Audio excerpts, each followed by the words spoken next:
Halo semuanya, selamat datang di pembahasan materi kita kali ini. Pernah kepikiran nggak gimana ceritanya sebuah raksasa minyak dari Amerika Serikat justru bisa bertahan dan bahkan nyantai banget beroperasi di tengah salah satu konflik geopolitik paling panas di zaman kita? Nah, hari ini kita bakal bongkar tuntas anomali dari Chevron di Venezuela. Jadi situasinya begini. Di satu sisi, pemerintah Amerika Serikat itu keras banget ke Venezuela. Ada sanksi finansial bertubi-tubi, dakwaan buat petinggi negaranya, sampai pengerahan militer. Tapi, anehnya, di tengah semua kekacauan itu, Chevron jalan terus.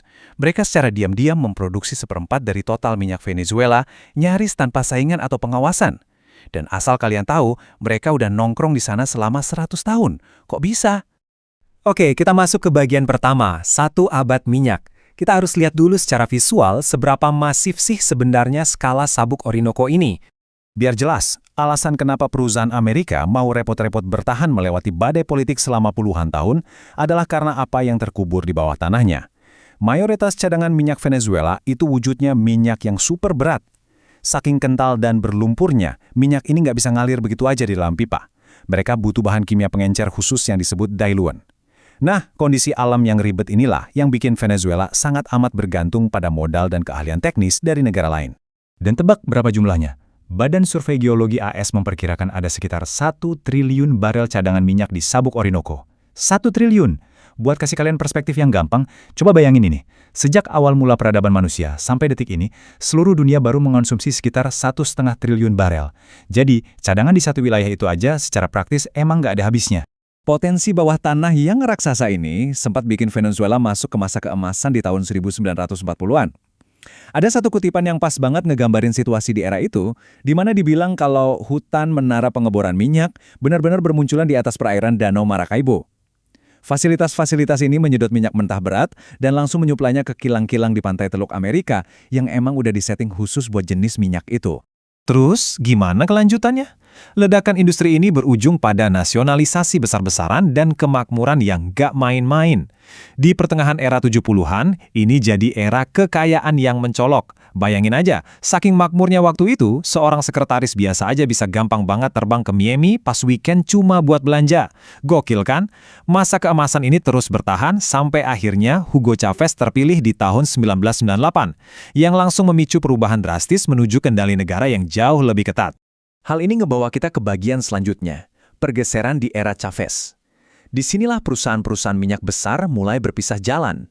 Waktu Chavez bikin aturan mutlak kalau perusahaan negara, PDVSA harus pegang saham mayoritas di semua perusahaan patungan, raksasa-raksasa minyak Amerika ini dihadapkan pada pilihan sulit. Exxon dan Conoco milih buat angkat kaki dan bawa masalah ini ke pengadilan arbitrase internasional. Hasil akhirnya, sampai sekarang, Conoco masih ngejar-ngejar piutang lebih dari 10 miliar dolar. Tapi, Chevron mainnya beda. Kepala operasi Amerika Latin mereka, Halim Moshiri, kebetulan punya hubungan personal yang akrab banget sama Chavez. Lewat diplomasi dan koneksi inilah, Chevron berhasil ngamanin posisi spesial yang luar biasa menguntungkan sampai hari ini. Nah, dari situ kita mulai masuk ke bagian kemerosotan tajam dan sanksi, alias momen runtuhnya perekonomian Venezuela. Ironisnya nih, di era Chavez itu harga minyak global lagi meroket tajam dari $25 sampai nembus rekor $146 per barel. Harusnya makin kaya dong. Sayangnya, enggak. Karena korupsi dan salah urus yang luar biasa parah, pas Nicolas Maduro naik jabatan di tahun 2013, ekonominya udah terjun bebas jadi hiperinflasi. Kalian bisa lihat di indeks Cafe con Leche dari Bloomberg ini, betapa gilanya waktu harga secangkir kopi biasa aja melonjak sampai 587% cuma dalam waktu setahun. Tabungan masyarakat ludes gak bersisa dan protes meledak di mana-mana. Dan ini langsung membawa kita ke papan catur geopolitik, melihat bagaimana Chevron menavigasi bergantinya administrasi Amerika dan musuh-musuh global. Pas krisis domestik makin parah, kebijakan luar negeri Amerika Serikat malah maju mundur secara ekstrim. Di era Donald Trump, Amerika main keras banget. Mereka lempar sanksi finansial berat dan terang-terangan ngedukung kubu oposisi. Terus, pas Joe Biden menjabat, strateginya diganti. Amerika ngasih kelonggaran, semacam insentif atau wortel, buat ngebujuk Maduro ngadain pemilu yang bebas. Tapi kalian tahu nggak apa satu-satunya hal yang tetap konsisten di dua era itu? Ya, Chevron. Mereka terus ngamanin asetnya, dan karena mereka satu-satunya yang konsisten bawa masuk mata uang dolar, mereka justru secara nggak langsung ngebantu ngerem sedikit inflasi di sana. Terus kalian mungkin mikir, Kok bisa sih Chevron meyakinkan para politisi di Washington buat ngebiarin mereka lanjut di sana? Triknya cerdas banget. Chevron selalu bawa narasi ini ke Amerika. Coba pikir, kalau kalian maksa perusahaan Amerika buat keluar, kekosongan ini bakal dengan senang hati diisi langsung sama musuh-musuh geopolitik kita kayak China dan Rusia. Dan, boom! Argumen logis inilah yang bikin para pembuat kebijakan di Amerika luluh dan akhirnya ngebiarin Chevron bertahan. Tapi jangan salah sangka, bertahan di sana itu jauh dari kata gampang. Buat balikin lagi kejayaan minyak Venezuela kayak zaman 70-an, butuh duit yang jumlahnya bikin geleng-geleng kepala. Estimasinya, 10 miliar dolar per tahun selama 1 dekade penuh. Dan itu cuma buat ngebenerin infrastruktur yang udah hancur. Belum lagi harus ngadepin risiko kestabilan politik, tingkat kriminalitas yang tinggi, sampai tumpukan masalah lingkungan. Jadi, ini semua ngebawa kita ke bagian terakhir, soal taruhan rolet raksasa untuk menemukan apa yang disebut sebagai nilai opsi. Kenapa sih korporasi segede Chevron mau ngambil resiko politik dan operasional segila ini? Apalagi di saat pasar minyak dunia lagi kelebihan stok. Orang-orang di Wall Street punya jawaban brilian buat ini. Mereka nyebut strategi Chevron sebagai option value alias nilai opsi. Analoginya gini, bayangin kalian lagi duduk di meja kasino. Kalian terus-terusan naruh satu chip di roda roulette yang sama. Sabar banget, tiap tahun. Kalian tahu mungkin kalian kalah hari ini atau tahun depan. Tapi kalian tetap main, nunggu momen di mana roda itu berhenti di angka kalian, dan pas itu terjadi, kalian bakal menang dengan nominal yang luar biasa masif. Dan inilah pertanyaan besar yang pengen saya tinggalin buat kalian renungin dari pembahasan kita kali ini. Kira-kira, akankah manuver Chevron melewati puluhan tahun kekacauan geopolitik ini benar-benar bakal berbuah jackpot 1 triliun barel? Ataukah pada akhirnya roda politik yang muter nggak karuan ini justru bakal berhenti di posisi yang menghancurkan mereka? Ini adalah pertunjukan kekuasaan dan bisnis tingkat tinggi yang pastinya seru banget buat kita pantau terus.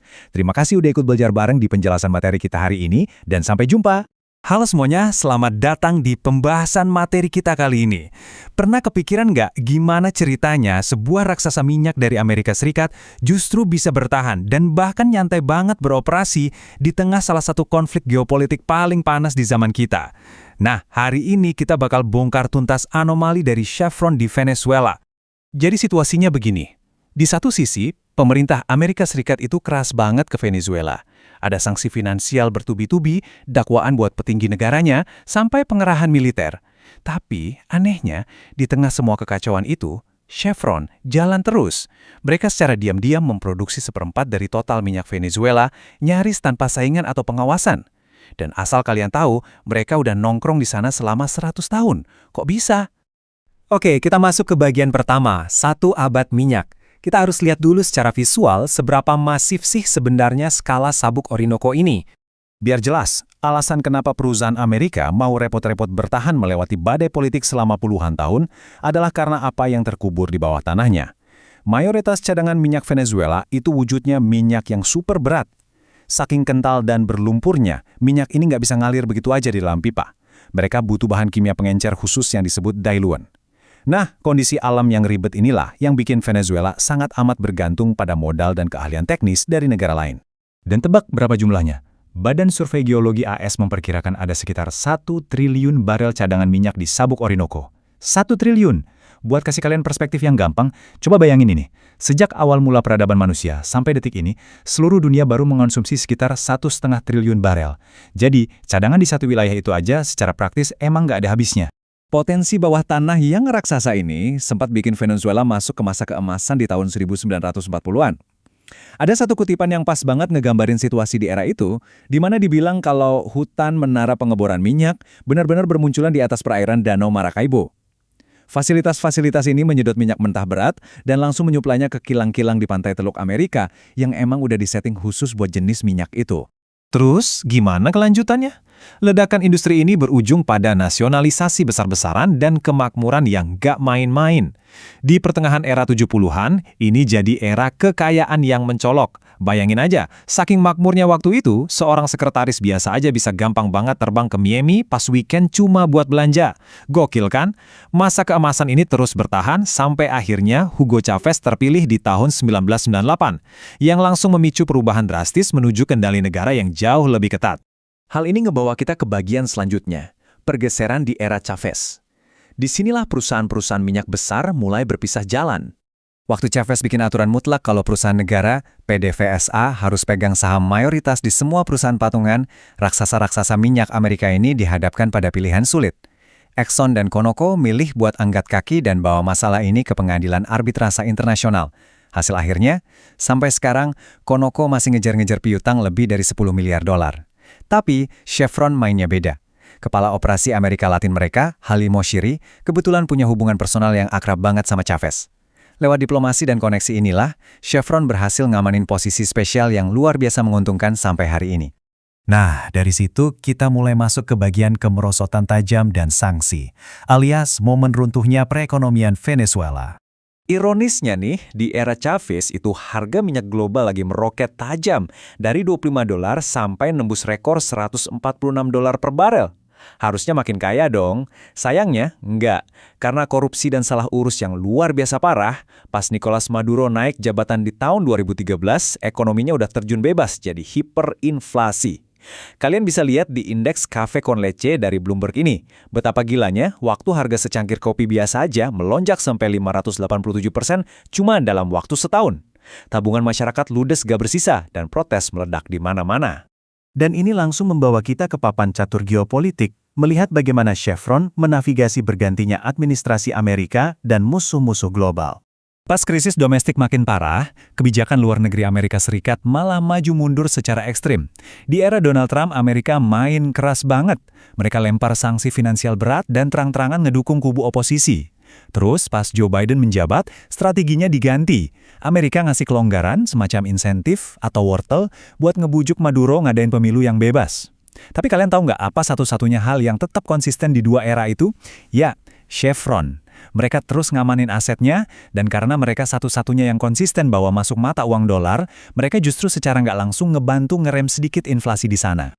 Terus kalian mungkin mikir, kok bisa sih Chevron meyakinkan para politisi di Washington buat ngebiarin mereka lanjut di sana? Triknya cerdas banget. Chevron selalu bawa narasi ini ke Amerika. Coba pikir, kalau kalian maksa perusahaan Amerika buat keluar, kekosongan ini bakal dengan senang hati diisi langsung sama musuh-musuh geopolitik kita kayak China dan Rusia. Dan, boom! Argumen logis inilah yang bikin para pembuat kebijakan di Amerika luluh dan akhirnya ngebiarin Chevron bertahan. Tapi jangan salah sangka, bertahan di sana itu jauh dari kata gampang. Buat balikin lagi kejayaan minyak Venezuela kayak zaman 70-an, butuh duit yang jumlahnya bikin geleng-geleng kepala. Estimasinya, 10 miliar dolar per tahun selama 1 dekade penuh. Dan itu cuma buat ngebenerin infrastruktur yang udah hancur. Belum lagi harus ngadepin risiko kestabilan politik, tingkat kriminalitas yang tinggi, sampai tumpukan masalah lingkungan. Jadi, ini semua ngebawa kita ke bagian terakhir, soal taruhan roulette raksasa untuk menemukan apa yang disebut sebagai nilai opsi. Kenapa sih korporasi segede Chevron mau ngambil resiko politik dan operasional segila ini? Apalagi di saat pasar minyak dunia lagi kelebihan stok. Orang-orang di Wall Street punya jawaban brilian buat ini. Mereka nyebut strategi Chevron sebagai option value alias nilai opsi. Analoginya gini, bayangin kalian lagi duduk di meja kasino. Kalian terus-terusan naruh satu chip di roda roulette yang sama. Sabar banget, tiap tahun. Kalian tahu mungkin kalian kalah hari ini atau tahun depan. Tapi kalian tetap main, nunggu momen di mana roda itu berhenti di angka kalian, dan pas itu terjadi, kalian bakal menang dengan nominal yang luar biasa masif. Dan inilah pertanyaan besar yang pengen saya tinggalin buat kalian renungin dari pembahasan kita kali ini. Kira-kira, akankah manuver Chevron melewati puluhan tahun kekacauan geopolitik ini benar-benar bakal berbuah jackpot 1 triliun barel? Ataukah pada akhirnya roda politik yang muter nggak karuan ini justru bakal berhenti di posisi yang menghancurkan mereka? Ini adalah pertunjukan kekuasaan dan bisnis tingkat tinggi yang pastinya seru banget buat kita pantau terus. Terima kasih udah ikut belajar bareng di penjelasan materi kita hari ini, dan sampai jumpa!